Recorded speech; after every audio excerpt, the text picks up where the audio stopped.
नमस्कार दोस्तों, मैं वैभव राज आपका स्वागत करता हूं तक्षशिला ट्यूटोरियल के ऑनलाइन चैनल पे।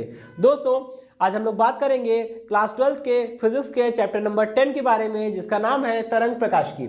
इसमें दोस्तों हम लोग लेक्चर 10.5 तक कंप्लीट कर चुके थे। आज हम लोग बात करेंगे अपने नेक्स्ट लेक्चर की, मतलब लेक्चर 10.6 के बारे में। तो दोस्तों, आज के सेशन का जो हमारा टॉपिक है वो है यंग का दृक रेखा छिद्र प्रयोग। देखिए दोस्तों, ये प्रयोग जो है वो थ्योरी में तो ज़्यादा इंपॉर्टेंट नहीं है, क्योंकि थ्योरी में ज़्यादा नहीं पूछा जाता, लेकिन इससे एक फॉर्मूला निकल के आएगा दोस्तों, ठीक है।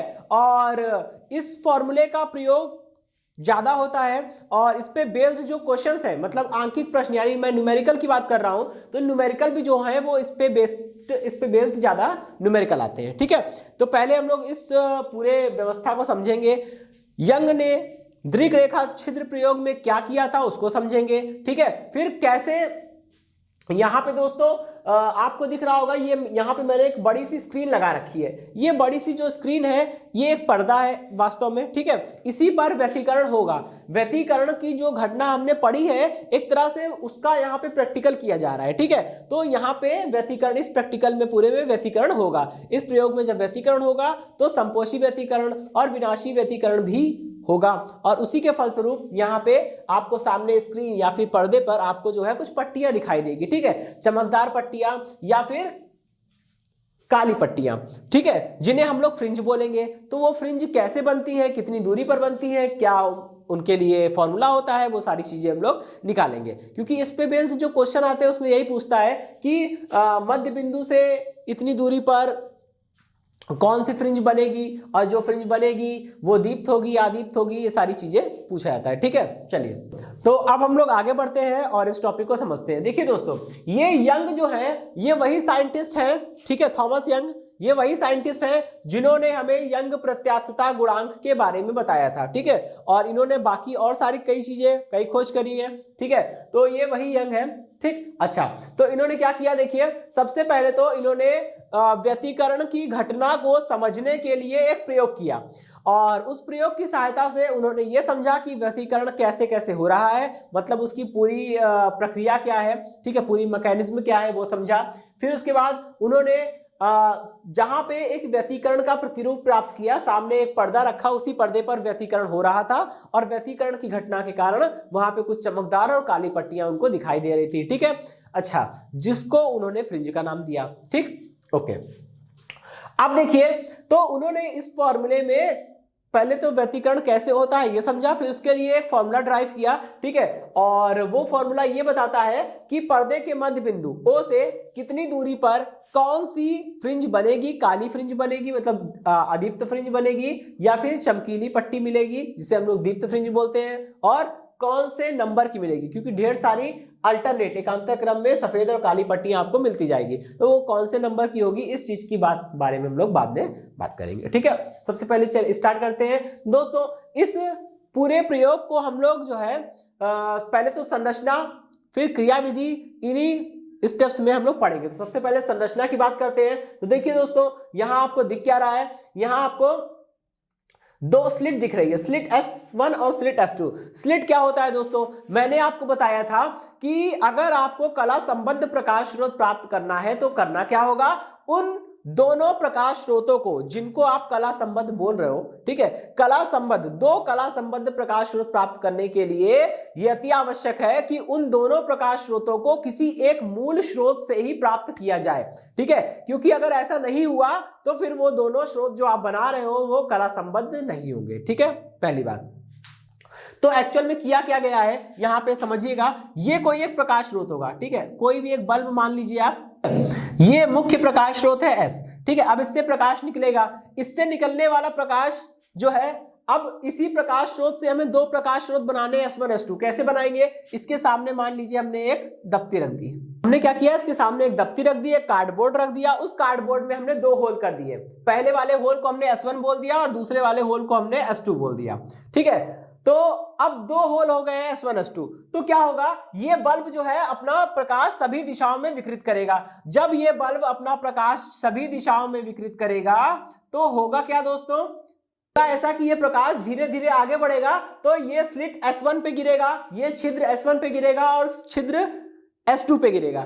जब ये प्रकाश छिद्र S1 और S2 पर गिरेगा तो ये दोनों जो छिद्र होते हैं वो अत्यंत सूक्ष्म बनाए जाते हैं। ठीक है, अत्यंत सूक्ष्म क्यों बनाए गए हैं उसका आपको जवाब इसी प्रयोग में मिल जाएगा। लेकिन तभी के लिए ये समझ लीजिए कि ये जो दोनों सूक्ष्म छिद्र बनाए गए हैं जिनसे प्रकाश आर पार निकलेगा, उन दोनों छिद्रों को हम लोग स्लिट बोल रहे हैं। ठीक है, पहले छिद्र को स्लिट 1 यानी कि S1 और दूसरे को हम लोग स्लिट 2 यानी कि S2 बोल रहे हैं। ठीक है, अब इनसे प्रकाश निकलेगा। ठीक है, क्योंकि जब प्रकाश इस पर गिरेगा तो सब तरफ तो कोई रास्ता नहीं है पार होने का, यहाँ दो छोटे छोटे होल दिख रहे हैं तो इन्हीं होल से प्रकाश जो है वो बाहर निकलेगा। ठीक है, फिर यहाँ से प्रकाश जो है वो ऐसे निकलना शुरू हो जाएगा। तो यहाँ पे जो स्लिट है वो एक्चुअल में वास्तव में क्या है, दो सूक्ष्म छिद्र है जिनसे प्रकाश जो है वो बाहर निकलेगा। और एक और चीज, ये दोनों प्रकाश स्रोत S1 और S2, ये जो स्लिट है, ये स्लिट क्या कर रही है, स्लिट के भीतर से प्रकाश निकल के पार जा रहा है। तो आपको देखने से ऐसा लग रहा होगा कि ये जो स्लिट S1 है और स्लिट S2 है ये प्रकाश उत्पन्न कर रहे हैं। तो स्लिट S1 क्या हो गई, एक प्रकाश का स्रोत हो गया, स्लिट S2 क्या हो गई, प्रकाश का स्रोत हो गया। और एक और चीज, ये दोनों ही प्रकाश स्रोत किसी एक प्रकाश स्रोत से प्राप्त किए गए हैं, इसलिए जो कला S1 से निकलने वाले प्रकाश की होगी वही कला S2 से निकलने वाले प्रकाश की होगी। इसीलिए ये दोनों प्रकाश स्रोत S1 S2 इनको किसी एक ही स्रोत से प्राप्त किया गया है। इसी कारण ये दोनों प्रकाश स्रोत S1 S2 जो है वो कैसे होंगे, कला संबद्ध होंगे। अब देखिए, पहले स्लिट S1 से प्रकाश निकल रहा है और सामने एक पर्दा लगा हुआ है बड़ा सा। ठीक है, उस पर्दे के किसी बिंदु P पर पहुंच रहा है। ठीक है, और स्लिट S2 से निकलने वाला प्रकाश भी उस बिंदु P पर पहुंच रहा है। ठीक है, वास्तव में क्या होगा दोस्तों, S1 से निकलने वाला प्रकाश सभी दिशाओं में जाएगा, नो डाउट, S2 से निकलने वाला प्रकाश भी सभी दिशाओं में जाएगा। लेकिन दोस्तों हम एक समय में केवल एक ही बिंदु के लिए कैलकुलेशन कर सकते हैं। तो हमने मान लिया है कि पर्दे के मध्य बिंदु O से YN दूरी पर कोई एक बिंदु है P। इस बिंदु P पर दो प्रकाश तरंगे पहुंच रही हैं। पहली प्रकाश तरंग है S1P, S1 से निकलने वाली प्रकाश तरंग P पर पहुंची। दूसरी है S2P, S2 से निकलने वाला प्रकाश जो है वो बिंदु P पर पहुंचा। ठीक है, जब S1 से निकलने वाला प्रकाश और S2 से निकलने वाला प्रकाश बिंदु P पर पहुंच रहा है तो हमें यहाँ पे अब यही देखना है, करना क्या होगा, पहले हमें कुछ कैलकुलेशन करके इनके बीच S1P और S2P के बीच में क्या करना होगा, दोनों के बीच में पथांतर निकालना होगा। फिर पथांतर निकालने के बाद हमें पता है कि संपोषी व्यतिकरण की घटना के लिए पथांतर कितना होना चाहिए और विनाशी व्यतिकरण की घटना के लिए पथांतर कितना होना चाहिए, उसको इक्वेट कर देंगे और वहां से हमें फॉर्मूला मिल जाएगा। ठीक है, चलिए कैलकुलेशन के लिए हमने मान लिया है कि दोनों प्रकाश स्रोत, दोनों स्लिट के बीच की जो डिस्टेंस है वो कितनी है, स्मॉल d के बराबर है। ठीक है, स्मॉल d, और दोनों स्लिट के जो सामने पर्दा रखा है उस पर्दे की दोनों स्लिट से दूरियां कितनी है, कैपिटल D के बराबर है। ये बात समझ में आ गई। अच्छा, अब ये समझिए कि अगर दोनों स्लिट के बीच की दूरी जो है वो D है तो इसके मिड पॉइंट को हमने C मान लिया। ठीक है, C से लेकर S1 के बीच की दूरी कितनी हो जाएगी, D/2, और C से S2 के बीच की दूरी कितनी हो जाएगी, D/2। ये बात समझ में आ गई। अच्छा, अब हमने माना है कि S1 से निकलने वाली प्रकाश तरंग P पर पहुंच रही है और S2 से निकलने वाली प्रकाश तरंग भी P पर पहुंच रही है। ये दोनों तरंगे P पर पहुंचने के बाद क्या करेंगी, व्यतिकरण करेंगी। और व्यतिकरण की घटना में कब संपोषी व्यतिकरण होगा, कब विनाशी व्यतिकरण होगा, उसके लिए इस चीज से निर्धारित करेंगे कि बिंदु पर पहुंचने वाली प्रकाश तरंगों के बीच में कलांतर कितना है। ठीक है, अगर वो कलांतर जो है वो n लैम्डा के बराबर होगा तो वहां पे संपोषी व्यतिकरण होगा और आपको चमकदार पट्टियां मिलेगी जिसे हम लोग दीप्त फ्रिंज कहेंगे। अगर उस बिंदु पर पहुंचने वाली प्रकाश तरंगों के बीच में कलांतर 2n-1 λ/2 होगा, उसके बराबर होगा, तो उस बिंदुओं पर जो होगा विनाशी व्यतिकरण होगा और वहां पे काले रंग की पट्टियां मिलेगी जिसे हम लोग अदीप्त फ्रिंज बोलेंगे। ठीक है, तो यहां पे अब हमको करना क्या है, केवल कैलकुलेशन करनी है। ठीक है, कैलकुलेशन करके हमें S1P और S2P के बीच में अंतर निकालना है। ठीक है, तो चलिए दोस्तों स्टार्ट करते हैं। ओके दोस्तों, अब देखिए इसकी क्रिया विधि में क्या होगा कि जैसे ही आप इन प्रकाश स्रोत को ऑन करेंगे, ठीक है, तो क्या होगा, S1 और S2 ये दोनों ही स्लिट क्या होगी, प्रकाशित हो जाएगी। अब प्रकाश जो है वो इन दोनों सूक्ष्म छिद्रों से निकलकर आगे की ओर बढ़ेगा। जब प्रकाश S1 और S2 से निकलकर आगे बढ़ेगा तो ये संभव सभी दिशाओं में चलेगा, और ये हमने माना कि किसी एक बिंदु P पर S1 से निकलने वाली प्रकाश तरंग और S2 से निकलने वाली प्रकाश तरंग पहुंच रही है। ठीक है, अब हमको इनके लिए पथांतर निकालना है। तो पथांतर निकालने के लिए दोस्तों आपको दिख रहा होगा मैंने क्या किया है, S1 से सामने वाले पर्दे पर एक लंब खींचा है जिसको हमने बिंदु A बोल दिया है। ठीक है, फिर हमने S2 से सामने वाले पर्दे पर एक लंब खींचा जिसे हमने B बोल दिया। ठीक है, दोनों स्लिटों के मध्य बिंदु को C बोला है, और इस स्लिट के मध्य बिंदु C से सामने वाले पर्दे पर एक लंब खींचा जिसे हमने बिंदु O बोल दिया। ठीक है, चलिए आप क्या करेंगे दोस्तों, आपको यहाँ पे ट्राइंगल दिख रहा होगा S1AP। ठीक है, तो लेंगे हम लोग ट्राइंगल S1AP, ट्राइंगल S1AP में दोस्तों आपको दिख रहा है कि ये जो कोण बन रहा है, ये जो त्रिभुज बन रहा है वो कैसा है, एक समकोण है। ठीक है, ये त्रिभुज कैसा है, समकोण त्रिभुज है। अगर हम लोग बात करें समकोण त्रिभुज की तो ये वाला कोण तो देखिए 90 दिख रहा है, लंब खींचा है तो ये 90 हो गई। ठीक है, ये 90 हो गया। समकोण त्रिभुज में पाइथागोरस प्रमेय लग सकती है। पाइथागोरस प्रमेय कहती है कि कर्ण का स्क्वायर इज इक्वल टू आधार का स्क्वायर प्लस लंब का स्क्वायर। तो दोस्तों ठीक है, यहाँ पे ये वाली भुजा कर्ण हो गई। अब इसमें से कोई भी आधार हो सकती है, कोई भी लंब हो सकती है, डिपेंड करता है कि हम लोग किधर से एंगल मेजर कर रहे हैं। ठीक है, तो कर्ण का स्क्वायर यानी कि S1P का स्क्वायर, ठीक है, इज इक्वल टू कितना मिलेगा, S1A का स्क्वायर, S1A का स्क्वायर प्लस लंब का स्क्वायर यानी कि AP का स्क्वायर। ठीक है, ये हो जाएगा AP का स्क्वायर। अच्छा, अब S1P को हम लोग कुछ कैलकुलेट तो नहीं कर सकते, तो इसको हम लोग ऐसे ही छोड़ देंगे। ठीक है, ये ऐसे ही हो गया S1P। अब देखिए S1A ये कितना है, कैपिटल D के बराबर है ना, तो ये हो गया D स्क्वायर प्लस दोस्तों AP कैसे मिलेगा, आप खुद सोचिए। आपको ये दूरी निकालनी है AP निकालने के लिए करना क्या होगा, OP में से OA को माइनस करना पड़ेगा। OP कितना है दोस्तों, OP आपका है YN के बराबर। ठीक है, हमने ये माना हुआ है कि पर्दे के मध्य बिंदु O से YN दूरी पर कोई एक बिंदु है P। इस बिंदु P के लिए हमें सारी कैलकुलेशन करनी है। ठीक है, तो पर्दे के मध्य बिंदु O से YN दूरी पर जो बिंदु है P, इस बिंदु P की दूरी हमें निकालनी है बिंदु A से। AP दूरी निकालने के लिए क्या करना पड़ेगा, OP में से माइनस करना पड़ेगा OA, और is equal to OP minus का OA। ठीक है, अब देखिए OP कितना है, OP है YN।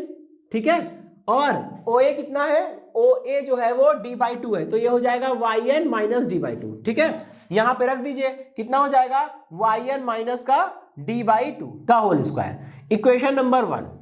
ठीक है, अच्छा अभी क्या करेंगे, एक ट्राइंगल हमें और दिख रहा है। कौन सा ट्राइंगल, S2PB। ठीक है, तो ट्राइंगल S2BP में, ठीक है, क्या होगा, S2P ये कर्ण का स्क्वायर है। ठीक है, तो ये हो जाएगा S2P का स्क्वायर इज इक्वल टू कितना हो जाएगा, लंब का स्क्वायर प्लस आधार का स्क्वायर। आधार कितना है, आधार है S2B, तो ये हो जाएगा S2B का स्क्वायर प्लस लंब कितना है BP का स्क्वायर। ठीक है, ये हो जाएगा BP का स्क्वायर। अच्छा अभी देखिए, ये हो गया S2P का square is equal to S2B कितना है, D के बराबर है। ठीक है, तो ये हो गया D का स्क्वायर प्लस BP क्या है, B से P तक की डिस्टेंस, जो कि किसके बराबर हो जाएगी, YN प्लस D/2। ये हो जाएगा YN प्लस D/2। ठीक है, कैसे निकाला, इधर देखिए BP की वैल्यू निकालनी है ना हमें, तो BP बराबर भाई B से P तक की दूरी जो है वो कैसे मिलेगी, OB plus OP plus OP को जोड़ दीजिए। OB कितना है दोस्तों, D/2 है, और OP कितना है आपका YN है, तो ये डिस्टेंस कितनी आ जाएगी, YN प्लस D/2, जो कि मैंने यहाँ पर लिखा है। लेकिन दोस्तों इसका होल स्क्वायर है, तो हम भी क्या करेंगे, होल स्क्वायर लगा देंगे। ठीक है, ये हमारी इक्वेशन नंबर 2 हो गई। दोस्तों देखिए, हमें क्या निकालना है, दोनों तरंगों के बीच में पथांतर निकालना है। पथांतर मतलब कि दोनों रास्तों में से जो रास्ता लंबा हो उसमें से छोटा वाला रास्ता घटाना है। और आपको देखकर लग ही रहा होगा कि S1P ये रास्ता तो भाई छोटा है, लेकिन S2P देखिए, S2P ये वाला रास्ता थोड़ा सा लंबा लग रहा है, ये रास्ता थोड़ा सा बड़ा लग रहा है। ठीक है, तो लंबे रास्ते में से, बड़े रास्ते में से छोटे रास्ते को घटाना है, तभी पता चलेगा कि S2P में हमें कितना एक्स्ट्रा चलना पड़ेगा।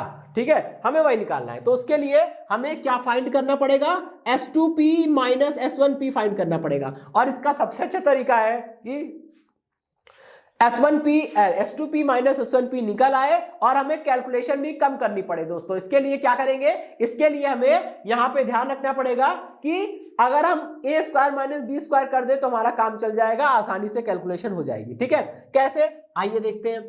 ये करना क्या होगा, इक्वेशन 2 में से माइनस करनी होगी इक्वेशन नंबर 1 को। करिए जरा, कितना हो जाएगा, इक्वेशन 2 को आगे रखेंगे S2P का स्क्वायर माइनस इक्वेशन 1 को आगे रखेंगे S1P का स्क्वायर। ठीक है, S2P का स्क्वायर माइनस S1P का स्क्वायर इज इक्वल टू, कैसे लिखेंगे भाई, S2P की वैल्यू आगे लिखिए, S2P का स्क्वायर किसके बराबर है, D square plus YN plus D/2 का स्क्वायर। फिर हम यहां पे लगाएंगे दोस्तों एक माइनस साइन।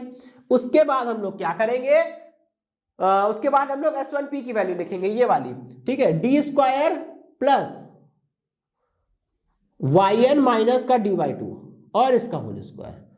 ठीक है, चलिए अभी देखिए क्या होगा, यहां रफ करता हूं मैं। देखिए दोस्तों, दो वर्गों का अंतर लग रहा है, a square minus b square क्या होता है, a plus b into a minus b. एक बार दोनों को जोड़ दीजिए, S2P माइनस, पहले प्लस कर देते हैं, S2P प्लस S1P। ठीक है, और एक जगह यहां पे माइनस कर रहे हैं, S2P माइनस का S1P। ठीक है, चलिए अब हम लोग इसको इक्वल लिखते हैं। ठीक, यहां देखिए जैसे ही आप ब्रैकेट खोलेंगे क्या होगा, ये हो गया डी स्क्वायर प्लस ये YN प्लस D/2 का होल स्क्वायर, फिर ये माइनस अंदर जाके मल्टीप्लाई हो जाएगा, डी स्क्वायर माइनस में YN माइनस D/2 का होल स्क्वायर, और ये ब्रैकेट बंद हो जाएगा। ठीक है, ब्रैकेट लगा ही कहा था जो बंद हो जाएगा। ठीक है, चलिए ब्रैकेट हमने हटा दिया, क्योंकि ब्रैकेट हटा, अंदर माइनस साइन का मल्टीप्लाई कर दिया, ये दोनों पॉजिटिव थे नेगेटिव हो गए। अब देखिए D square negative, D square positive, दोनों कैंसिल हो जाएंगे, अब बचे ये दोनों टर्म। ठीक है, इसको मैं इधर लेकर आता हूं, लेकिन दोस्तों यहां पे देखिए हम एक अप्रोक्सीमेशन ले रहे हैं। सपोज करिए अगर ये बिंदु P जो है वो बिंदु O से ज्यादा दूर ना हो। ठीक है, सपोज करिए कि अगर ये बिंदु P यहां इतनी दूर ना हो, के यहीं कहीं O के आसपास होता। ठीक है, तो क्या होता, S1P और S2P बिंदु O के काफी निकट होते। तो इस स्थिति में क्या होता कि यदि बिंदु P बिंदु O के निकट हो, यदि बिंदु P यानी कि ये वाला बिंदु O के निकट हो, यानी इस वाले बिंदु के निकट हो, तब क्या होगा, तब दोस्तों S1P जो है वो लगभग बराबर होगा किसके, S2P के, और ये लगभग बराबर होगा आपके D के, कैपिटल D। ठीक है, बस सिंपल है, यहां रख दीजिए। दोस्तों अगर S1P और S2P लगभग D के बराबर है तो D प्लस D मिलके क्या बन जाएगा, 2D बन जाएगा। ठीक है, और इनटू में यहां पे मल्टीप्लाई करेंगे और ये कितना बन जाएगा, S2P माइनस S1P। ठीक है, अच्छा ये बात समझ में आ गई, इज इक्वल टू, यहां देखिए फिर से वही काम हो रहा है, a square minus b square, दो वर्गों का अंतर फिर से यहां पे लगेगा। ठीक है, लगाइए, कितना हो जाएगा, पहले a प्लस बी करेंगे तो ये बन जाएगा आपका YN प्लस D/2, ये तो a हो गया, फिर प्लस करेंगे b, यानी कि YN प्लस का, सॉरी ये माइनस में है। ठीक है, इतने पूरे को हम a मान ले रहे हैं, इतने पूरे को हम b मान ले रहे हैं। ठीक है, तो a प्लस b, तो यहाँ पे YN माइनस का D/2। ठीक है, और ये थोड़ा सा अलग है, इसको मैं सेपरेट कर दे रहा। ठीक है, और a प्लस बी किया, अब a माइनस बी करेंगे, तो अगले स्टेप में ये दोनों ब्रैकेट आपस में मल्टीप्लाई में है, a माइनस बी, यानी कि a क्यों लिखेंगे, a की वैल्यू YN प्लस D/2 है, माइनस लगाएंगे a माइनस बी, तो माइनस साइन लगा के आप जब लिखेंगे YN माइनस का D/2, तो देखिए दोस्तों होगा क्या, ये माइनस साइन अंदर मल्टीप्लाई होगा और ये माइनस का DN हो जाएगा और प्लस का D/2 हो जाएगा। इसको सिंप्लीफाई करने में क्या होगा, ये वाला स्टेप तो ऐसे लिखेंगे, ये हो जाएगा 2D is equal to 2D into में भी है। ठीक है, 2D into S2P minus S1P, is equal to, भाई ये वाला टर्म क्या होगा, माइनस का d/2 प्लस का d/2 कैंसिल हो जाएगा, और इधर देखिए ये प्लस का yn और माइनस का yn कैंसिल हो जाएगा। ठीक है, अब जो बचेगा उसको लिख दीजिए, यहां पे yn प्लस yn मिलके क्या हो जाएगा 2 टाइम्स yn मल्टीप्लाई, ठीक है, d/2 प्लस d/2 ये क्या बन जाएगा d बन जाएगा। अच्छा अभी देखिए 2 से 2 कैंसिल हो जाएगा। ठीक है, क्या बचेगा, यहां पे बचेगा S2p माइनस का S1p, ये किसके बराबर आ गया, ये बराबर आ रहा है yn इंटू डी अपॉन में कैपिटल डी के। ठीक है, इक्वेशन नंबर 1 2 हो चुकी है, इसे हम लोग इक्वेशन नंबर 3 बोल रहे हैं। ठीक है, अच्छा अभी दोस्तों ये डेरिवेशन जो है वो 70% कंप्लीट हो चुका है, थोड़ा सा बचा है, मैं इसको यहाँ पे रफ करता हूं और इसके आगे हम लोग बढ़ेंगे। ठीक है, समीकरण 3 को मैं यहाँ वापस लिखता हूं, S2p minus S1p is equal to कितना आया है yn into small D upon में कैपिटल डी। ठीक है, चलिए ये क्वेश्चन नंबर 3 है, अब इसको मैं मिटा देता हूं, ये बात समझ में आ गई। अच्छा अब देखिए दोस्तों, S2p माइनस S1p करने पर क्या मिलेगा, हमें ये पता चलेगा कि S2p वाला रास्ता S1p की तुलना में कितना बड़ा है। ठीक है, इसी को तो हम लोग पथांतर बोलते हैं। ठीक है, तो वही मैं यहां पे मेंशन कर रहा हूं कि परंतु S2p माइनस S1p यही तो क्या है, डेल्टा x है, मतलब यही तो हमारा पथांतर है। ठीक है, मतलब दोनों पथ के बीच का अंतर, ठीक है, वही होता है पथांतर। ठीक है, कि दोनों रास्तों में से कौन सा रास्ता लंबा है, तो S2p वाला रास्ता लंबा है, इसका मतलब S2 से निकलने वाली प्रकाश तरंगों को P बिंदु P पर पहुंचने में ज्यादा दूरी तय करनी पड़ेगी, किसकी तुलना में, S1 से निकलने वाली प्रकाश तरंगों की तुलना में। ठीक है, अब उनके बीच का पथांतर निकालने का बेहतर तरीका है कि दोनों को माइनस कर दीजिए। ठीक है, तो यहां पे S2p माइनस S1p की जगह पे मैं डेल्टा x यूज करूंगा। ठीक है, यहां पे रखिए डेल्टा x, तो समीकरण 3 में पुट करेंगे, फॉर्मूला क्या बन जाएगा कि delta x is equal to yn into small D upon में कैपिटल डी। ठीक है, इक्वेशन नंबर 4, अब यहीं पे स्टॉप कर देते हैं दोस्तों। ठीक, अब देखिए होगा क्या, हम पढ़ रहे हैं व्यतिकरण। ठीक है, यहां से निकलने वाली S1 से निकलने वाली ढेर सारी तरंगे होंगी और S2 से निकलने वाली भी ढेर सारी तरंगे होगी, ये सारी तरंगे सभी दिशाओं में जाएगी, ऐसा नहीं कि सारी किरणें सारी तरंगे बिंदु P पर जा रही है, कुछ तरंगे बिंदु P पर, कुछ इसके नीचे, कुछ ये बिंदु ए पर, कुछ ओ पर, सभी दिशाओं में जाएगी। ठीक है, और इसी तरह से S1 से निकलने वाली किरणें तरंगे भी सभी दिशाओं में जो है वो गति करेगी। लेकिन हमने सभी बिंदुओं के लिए तो हम कैलकुलेशन नहीं कर सकते, इसलिए हमने कोई एक बिंदु ले लिया P, उस बिंदु P पर S1 और S2 से पहुंचने वाली तरंगों के बीच में पथांतर निकालना था, वो हमने निकाल लिया। ठीक है, अब दोस्तों हमें पता है कि ये जो हमने स्क्रीन लगा रखी है, ये सामने जो हमने पर्दा लगा रखा है, इसी पर्दे पर हमें क्या होगा, इसी पर्दे पर व्यतिकरण होगा, और व्यतिकरण के कारण जो भी हमें दीप्त और अदीप्त पट्टियां मिलेगी, काली और सफेद चमकीली पट्टियां मिलेगी, वो क्या कहलाएगी, उनके पूरे एक सेट को हम लोग बोलेंगे व्यतिकरण प्रतिरूप। ठीक है, क्योंकि व्यतिकरण की घटना के कारण जो भी काली सफेद पट्टियां जो भी मिलनी होगी वो इसी पर्दे पर मिलेगी, और उसी को हम लोग बोलते हैं व्यतिकरण प्रतिरूप। व्यतिकरण प्रतिरूप का मतलब होता है कि व्यतिकरण की घटना के कारण कुछ बिंदुओं पर परिणामी तीव्रता अधिकतम होगी, कुछ बिंदुओं पर परिणामी तीव्रता न्यूनतम होगी, और इसी अगर हम लोग बात करते हैं प्रकाश तरंगों के व्यतिकरण की, तो प्रकाश तरंगे जब व्यतिकरण करेगी तो जिन बिंदुओं पर परिणामी तीव्रता अधिकतम होगी उस बिंदु पर हमें चमकीला स्ट्रक्चर मिलेगा। ठीक है, वहां पे तीव्रता ज्यादा मिलेगी प्रकाश की, और जिन बिंदुओं पर विनाशी व्यतिकरण होगा उन बिंदुओं पर हमें तीव्रता कम मिलेगी। ठीक है, मतलब वो हिस्सा थोड़ा सा कम चमकीला दिखेगा या काला दिखेगा। ठीक, और इसी सेट को, ठीक है, सफेद चमकीली और काले रंग की पट्टियां एकांतर क्रम में हमें मिलती जाती हैं, और इसी पूरे सेट को हम लोग क्या बोलते हैं, इसी निश्चित क्रम को हम लोग क्या बोलते हैं,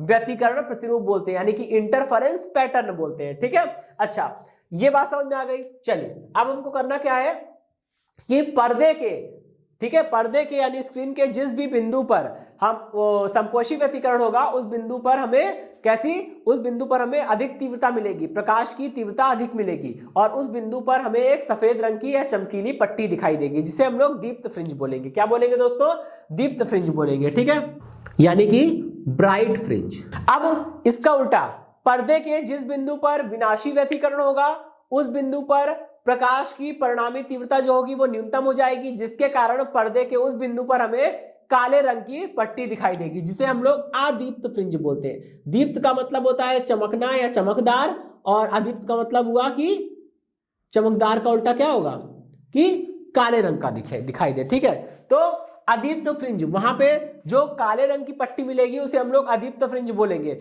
और उसी अदीप्त फ्रिंज को इंग्लिश में हम लोग डार्क फ्रिंज बोल सकते हैं। ठीक है दोस्तों, तो डार्क फ्रिंज यानी अदीप्त फ्रिंज की बात हमने कर ली। ठीक है, तो ये अदीप्त और दीप्त फ्रिंजें जो होती है वो हमें एकांतर क्रम में मिलती है। ठीक है, एकांतर क्रम का मतलब है कि पहले दीप्त फ्रिंज मिली तो उसके बगल में अदीप्त फ्रिंज मिलेगी, मतलब इस तरह से मिलती है। जैसे मान लीजिए ये वाली फ्रिंज जो है वो डार्क फ्रिंज है क्योंकि मैंने काले रंग से बना दिया। ठीक है, इसके बगल में यहाँ पे एक दीप्त फ्रिंज बनेगी, ब्राइट फ्रिंज, इसके नीचे ब्राइट फ्रिंज बनेगी, फिर उसके ऊपर ब्राइट के ऊपर फिर से एक ब्लैक यानी डार्क।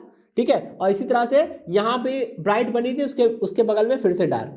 ठीक है, फिर ब्राइट फिर डार्क, ऐसे करके ये पट्टियां बनती जाएगी। ठीक है, तो यहाँ पे मैं आपको वही बताना चाह रहा हूँ, जितने मैंने ब्लैक रंग से लाइन खींची है समझ लीजिए वो अदीप्त पट्टियां हैं यानी कि अदीप्त फ्रिंज है, और जितना दो ब्लैक के बीच में जितना ये व्हाइट वाला पोर्शन आपको दिख रहा है ये चमकदार पट्टियां हैं यानी कि ये सारी दीप्त फ्रिंज है। ठीक है, तो ये एकांतर क्रम में बनती है। एक बार दीप्त फ्रिंज बनी यानी ब्राइट फ्रिंज बनी, फिर डार्क बनेगी, फिर ब्राइट बनेगी, उसके ऊपर फिर डार्क बनेगी, ऐसे करके चलता जाएगा। ठीक है, यही क्रम मूल बिंदु या पर्दे के मध्य बिंदु O से ऊपर की ओर होगा और यही क्रम नीचे की ओर होगा, एकांतर क्रम में बनती जाएगी। ठीक है, तो अब दोस्तों यहाँ पे फ्रिंज हमें पता चल गई। अब हम लोग क्या करेंगे, इन फ्रिंजों की स्थिति के लिए फॉर्मूला ड्राइव करेंगे और इक्वेशन नंबर 4 को आगे बढ़ाएंगे। एक बार बात करेंगे दीप्त फ्रिंज के लिए, फिर बात करेंगे अदीप्त फ्रिंज के लिए। ठीक है, तो दोस्तों 1 बाय 1 इसका केस हम लोग कंसीडर करते हैं। ठीक है, दीप्त फ्रिंज का निर्माण। दीप्त फ्रिंज का निर्माण होने के लिए दोस्तों हमें पता है कि पथांतर कितना होना चाहिए, पथांतर डेल्टा एक्स जो है वो कितना होना चाहिए, एन लैम्डा होना चाहिए, क्योंकि अगर व्यतिकरण करने वाली, देखिए व्यतिकरण करने वाली तरंगों को हम लोग व्यतिकारी तरंग बोल सकते हैं। ठीक है, मतलब जो तरंगे व्यतिकरण करने जा रही हैं उनको हम लोग व्यतिकारी तरंगे बोल सकते हैं। तो यहां से जो दो तरंगे हम लोग निकाल रहे हैं उसको हम लोग व्यतिकारी तरंगे बोल सकते हैं। ये शब्द का मतलब मैंने इसलिए बताया क्योंकि मैं इस शब्द का यूज करने वाला हूं। ठीक है, तो दोस्तों अगर दो व्यतिकारी तरंगे किसी बिंदु पर पहुंचे और उन बिंदुओं पर पहुंचने के बाद दोनों व्यतिकारी तरंगों के बीच में पथांतर जो है वो एन लैम्डा के बराबर हो जाए, जहां लैम्डा क्या है, तरंग की तरंगदैर्ध्य, तो आप समझ लीजिएगा कि वहां पे होने वाला व्यतिकरण कैसा होगा, संपोषी व्यतिकरण होगा, और संपोषी व्यतिकरण के कारण बिंदु पर तीव्रता जो होती है वो अधिकतम होती है, और अधिकतम तीव्रता होने के कारण क्या होगा, वहां पे आपको दीप्त, वहां पे अगर हम प्रकाश तरंगों की बात कर रहे हैं तो प्रकाश की तीव्रता अधिक मिलेगी, मतलब वहां पे थोड़ा आपको चमकीला पोर्शन मिलेगा। ठीक है, तो वो चमकीली पट्टियां जो मिलेगी उसे हम लोग दीप्त फ्रिंज बोलेंगे। ठीक है, चलिए यहां पे रख दीजिए, समीकरण 4 से डेल्टा एक्स की वैल्यू निकाली थी, यहां पे रख दीजिए yn into small D upon में capital D is equal to कितना हो जाएगा, एन लैम्डा। यहां से जरा आप yn की वैल्यू निकालिए, तो दोस्तों yn कितना हो जाएगा, yn इज इक्वल टू ये हो जाएगा एन डी लैम्डा अपॉन में डी। ठीक है, ये बात हो गई हमारी क्वेश्चन नंबर 5 हो गई। ये किसकी स्थिति बता रही है, ये स्थिति बताएगी केवल और केवल दीप्त फ्रिंजों की। ठीक है, जहां n क्या है दोस्तों, n जो है वो प्राकृतिक संख्या है, n कुछ भी हो सकता है, 0 1 2 3 एंड सो ऑन, n कुछ भी हो सकता है। ठीक है, अच्छा अब हम लोग बात करेंगे दोस्तों अदीप्त फ्रिंजों के निर्माण की। ठीक है, अदीप्त फ्रिंज का निर्माण, इसका मतलब क्या है कि अब हम ये जानेंगे कि कैसे, कब और कहां पे, मतलब पर्दे के किस बिंदु पर, कैसे और कहां, पर्दे के किस बिंदु पर कैसे जो है अदीप्त फ्रिंजों का निर्माण होगा, कैसे हमें काली पट्टियां मिलेगी। ठीक है, तो दोस्तों हमें पता है, ठीक है, अभी हमने लास्ट वाली सेशन में, लास्ट वाले लेक्चर में जो हमने व्यतिकरण पढ़ा था उसमें हमने ये जाना था कि व्यतिकरण की घटना में जब भी विनाशी व्यतिकरण होगा वहीं पे, उसी बिंदु पर जहां पे विनाशी व्यतिकरण हुआ है वहीं पे आपको काली, वहां पे परिणामी तीव्रता न्यूनतम हो जाती है। ठीक है, अगर दोस्तों हम बात कर रहे हैं प्रकाश तरंगों की, तो प्रकाश तरंगों की तीव्रता का न्यूनतम हो जाना मतलब वहां पे बिल्कुल अंधेरा जैसा हो जाएगा। ठीक है, वहां पे आपको प्रकाश कम मात्रा में दिखाई देगा, थोड़ा बहुत आपको अंधेरा दिखाई देगा। ठीक है, तो अदीप्त फ्रिंजों का निर्माण होने के लिए अति आवश्यक है कि व्यतिकारी तरंगों के बीच में जो पथांतर होना चाहिए वो कितना हो जाए, 2n - 1 लैम्डा बाय 2 के बराबर हो जाए। ठीक है। तो दोस्तों होता क्या है, देखिए होता कुछ इस तरह से है कि आपको यहां पे अब करना क्या है, डेल्टा एक्स की वैल्यू पथांतर हम ऑलरेडी निकाल चुके हैं समीकरण 4 से, रख दीजिए यहाँ पे। कितना हो जाएगा, डेल्टा एक्स की जगह रखेंगे yn into small D upon में कैपिटल डी बराबर होना चाहिए किसके, 2n minus 1 into lambda by 2 के। क्योंकि अगर इसके बराबर नहीं होगा तो आपको अदीप्त फ्रिंजे यानी कि काली पट्टियां आपको नहीं मिलने वाली। ठीक है, यहां से जरा yn का मान निकालिए। जैसे ही आप यहां से yn का मान निकालेंगे कितना हो जाएगा, yn इज इक्वल टू ये देखिए d उधर जाएगा, स्मॉल d नीचे आएगा, तो कितना बन जाएगा, ये हो जाएगा 2n माइनस का 1 और ये हो जाएगा d लैम्डा, ठीक है, अपॉन में 2d।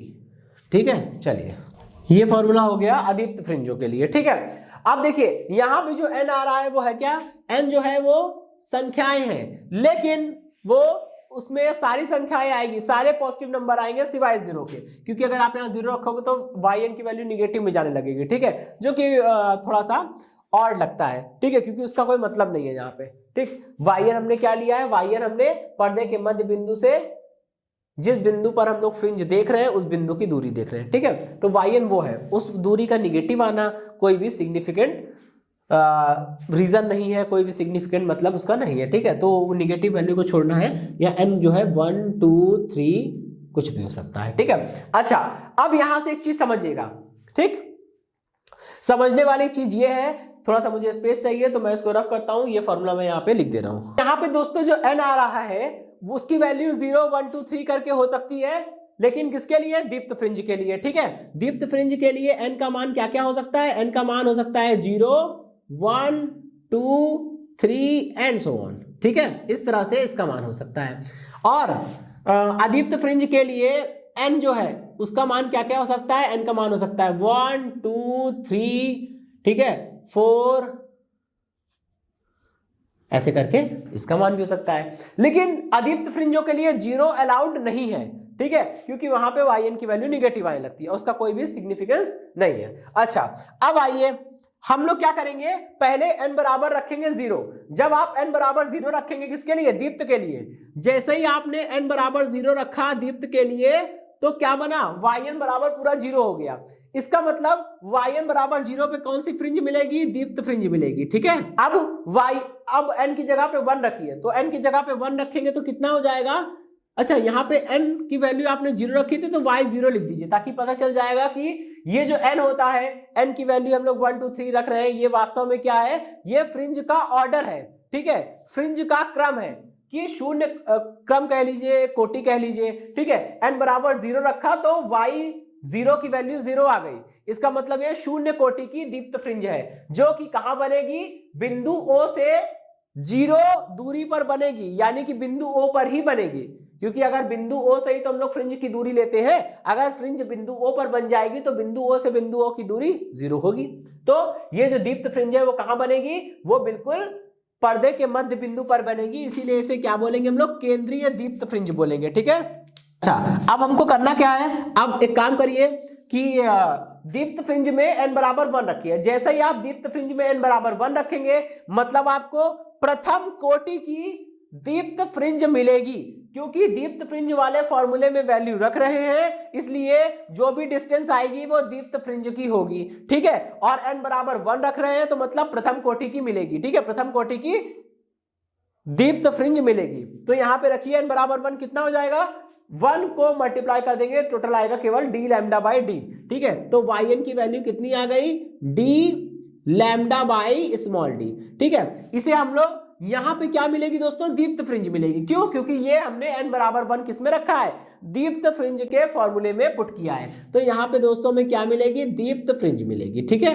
अच्छा अब इस चीज को जरा समझिएगा, जैसे n बराबर 0 रखने पे y0 की वैल्यू 0 आई थी, उसे हमने केंद्रीय दीप्त फ्रिंज कहा था, वैसे ही हम लोग इसको क्या बोलेंगे, प्रथम कोटि की दीप्त फ्रिंज, प्रथम कोटि की दीप्त फ्रिंज। ठीक है, अच्छा और अब हम क्या करेंगे, एक स्टेप और ले लेते हैं। दीप्त फ्रिंज वाले फॉर्मूले में n बराबर 2 रखिए। जैसे ही आप दीप्त फ्रिंज वाले फॉर्मूले में n बराबर 2 रखेंगे तो ये क्या हो जाएगा 2 d लैम्डा अपॉन d। तो ये क्या हो, ये यहां पे बनेगा क्या, ये बनेगा y2 is equal to 2 d lambda upon में d। ठीक है, और ये आपने वैल्यू रखी है दीप्त फ्रिंज के फॉर्मूले में, तो जो फ्रिंज बनेगी वो कैसी होगी, वो होगी दीप्त फ्रिंज। ठीक है, वो फ्रिंज कैसी होगी, दीप्त फ्रिंज होगी। ठीक है, अच्छा अभी आप समझिए, जब आपने n बराबर 2 रखा है किसके लिए, दीप्त फ्रिंज के फॉर्मूले में n बराबर 2 रखा है, तो आपको फ्रिंज मिलेगी वो दीप्त फ्रिंज तो होगी क्योंकि आपने दीप्त फ्रिंज के लिए काम किया है। ठीक है, और n बराबर 2 रखा है तो वो सेकेंड ऑर्डर यानी कि द्वितीय कोटि की क्या होगी, दीप्त फ्रिंज होगी। तो यहां पे मेंशन कर रहा हूं मैं द्वितीय कोटि की दीप्त फ्रिंज। ठीक है, अब इस बात को समझिए, दीप्त फ्रिंज में n बराबर 0 रखा, केंद्रीय दीप्त फ्रिंज मिल गई। n बराबर 1 रखा, प्रथम कोटि की दीप्त फ्रिंज मिल गई। दीप्त फ्रिंज के फॉर्मूले में n बराबर 2 रखा तो आपको द्वितीय कोटि की दीप्त फ्रिंज मिल गई। अब हम लोग बात करेंगे अदीप्त फ्रिंजों के बारे में। जब आप अदीप्त फ्रिंजों के लिए n बराबर 1 रखेंगे, क्योंकि अदीप्त फ्रिंजों में n का मान 0 नहीं हो सकता, n की वैल्यू 1 से शुरू हो रही है। ठीक है, तो जब आप n बराबर 1 रखोगे तो यहां रखिए 2 का मल्टीप्लाई करेंगे 1 से आएगा 2, 2 माइनस 1 दैट इज 1। ठीक है, तो कितना हो जाएगा, यहां पे बनेगा ये y1, लेकिन किसके लिए, ये डार्क के लिए बन रहा है, तो y1 के बीच में हमने यहां पे d लिख दिया, डार्क। कितनी वैल्यू आएगी, यहां से ये पूरा सॉल्व करके 1 आएगा d लैम्डा अपॉन 2d, यानी ये बन जाएगा d लैम्डा अपॉन में क्या हो जाएगा दोस्तों 2d। ठीक है, ये कौन सी फ्रिंज बनेगी, अदीप्त फ्रिंज। ठीक है, और दोस्तों यहां जगह थोड़ी कम बची है तो यहां पे लिख दे रहा हूं, ये कौन सी होगी, n बराबर कितना रखा है आपने, 1 रखा है, तो अदीप्त फ्रिंज तो होगी क्योंकि आपने अदीप्त फ्रिंज के फॉर्मूले में वैल्यू रखी है, तो फ्रिंज जो मिलेगी वो अदीप्त फ्रिंज होगी। अब n बराबर 1 रखा है इसलिए फर्स्ट ऑर्डर की होगी, यहां पे मैं लिख दे रहा हूं फर्स्ट ऑर्डर। ठीक है, जगह कम है इसलिए मैं इंग्लिश में लिख दे रहा हूं फर्स्ट ऑर्डर। ठीक, अच्छा अभी n बराबर 2 रखिए। ठीक है, जब आप n बराबर 2 रखोगे तो क्या होगा दोस्तों, n बराबर 2 रखने पे यहां पे रखिए 2 इंटू 2 4 हुआ, 4 में से 1 गया 3 बचेगा, तो 3 d लैम्डा अपॉन 2d आएगा।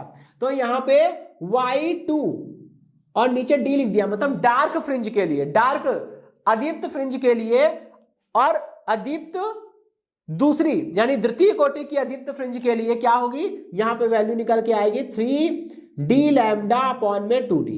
ठीक है, और यहां पे दोस्तों अदीप्त फ्रिंज बनेगी। ठीक है, यहां पे कौन सी फ्रिंज बनेगी, अदीप्त फ्रिंज बनेगी, और दोस्तों ये सेकंड ऑर्डर की होगी। ठीक है, यहां जगह नहीं बची इसलिए मैं मेंशन नहीं कर रहा हूं, ये सेकंड ऑर्डर की होगी। अच्छा अब एक चीज समझिएगा, इनका क्रम क्या होगा भाई, केंद्रीय दीप्त फ्रिंज तो 0 पर मिलेगी, केंद्रीय दीप्त फ्रिंज जो है वो पर्दे के मध्य बिंदु पर ही बन जाएगी, इसीलिए पर्दे का मध्य बिंदु मतलब पर्दे का केंद्र, और जो केंद्र पर दीप्त फ्रिंज बनेगी उसी को हम लोग केंद्रीय दीप्त फ्रिंज कहेंगे। ठीक है, जो कि y बराबर 0 पर बन जाएगी। ठीक है, अच्छा अब 0 से बड़ा, 0 के बाद मतलब केंद्रीय दीप्त फ्रिंज के बाद प्रथम कोटि की दीप्त फ्रिंज कहां मिलेगी, d लैम्डा बाई d पर। ठीक है, तो केंद्रीय दीप्त फ्रिंज और प्रथम कोटि की दीप्त फ्रिंज के बीच में एक अदीप्त फ्रिंज पाई जाएगी। अगर आपको समझ में ना आए तो आप ऐसे देख सकते हैं कि d लैम्डा अपॉन 2d की वैल्यू जो है वो 0 से बड़ी होगी और d लैम्डा अपॉन d से कम होगी, क्योंकि आप देख पा रहे हैं कि भाई d एक जगह लिखा है d लैम्डा अपॉन में d 2d। ठीक है, एक जगह लिखा है d लैम्डा अपॉन में d। आपको दिख रहा है कि अगर इस पूरी वैल्यू को हम 2 से भाग करेंगे तब ये आएगा, इसका मतलब d लैम्डा अपॉन d जो है वो बड़ा है और d लैम्डा अपॉन 2d जो है वो छोटा है, और 0 तो फिर सबसे छोटा होगा, उसकी तो बात ही नहीं करिए। ठीक है, इसका मतलब केंद्रीय दीप्त फ्रिंज और प्रथम कोटि की दीप्त फ्रिंज के बीच में एक और फ्रिंज पाई जाएगी, वो होगी प्रथम कोटि की अदीप्त फ्रिंज। ठीक है, इसी प्रकार प्रथम कोटि की दीप्त फ्रिंज यानी कि फर्स्ट ऑर्डर की ब्राइट फ्रिंज और सेकेंड ऑर्डर की ब्राइट फ्रिंज के बीच में एक और अदीप्त यानी कि डार्क फ्रिंज पाई जाएगी, जिसे हम लोग बोलेंगे सेकेंड ऑर्डर की डार्क फ्रिंज। ठीक है, क्योंकि 3d लैम्डा अपॉन 2d की वैल्यू जो होती है वो किससे बड़ी किससे कम होती है, 2d लैम्डा अपॉन d से कम होती है और d लैम्डा अपॉन d से ज्यादा होती है। ठीक है दोस्तों, तो यहां से ये दोनों फॉर्मूले में आप n की वैल्यू रखते जाएंगे तो आपको दीप्त और अदीप्त फ्रिंजों की पर्दे के मध्य बिंदु O से दूरियां मिलती जाएगी। और इन दूरियों को जब आप सही क्रम में लगाएंगे, एक निश्चित क्रम में, बढ़ते हुए क्रम में या घटते हुए क्रम में लगाएंगे, तो आप ये देख पाएंगे कि ये सारी फ्रिंजें एकांतर क्रम में बनती है। दीप्त, फिर उसके ऊपर अदीप्त फ्रिंज, फिर उसके ऊपर फिर से दीप्त फ्रिंज बनेगी, फिर अदीप्त, ऐसे करके ये एकांतर क्रम में बनती जाएगी। ठीक है दोस्तों, तो ये तो हो गया पूरा फ्रिंज का निर्माण। इस टॉपिक में आज हमने दीप्त और अदीप्त फ्रिंजों का निर्माण कैसे होता है इसके बारे में चर्चा की। तो दोस्तों ये सेशन हमें स्टॉप करते हैं। अगले सेशन में हम इन फ्रिंजों की चौड़ाई निकालेंगे और कोणीय चौड़ाई, इन फ्रिंजों के लिए चौड़ाई और इनकी कोणीय चौड़ाई, ये दो टॉपिक है जो हमें पढ़ने हैं। ये दोनों टॉपिक हम लोग नेक्स्ट लेक्चर में देखेंगे। दोस्तों आज के सेशन में इतना ही, मिलता हूं नेक्स्ट सेशन में। धन्यवाद।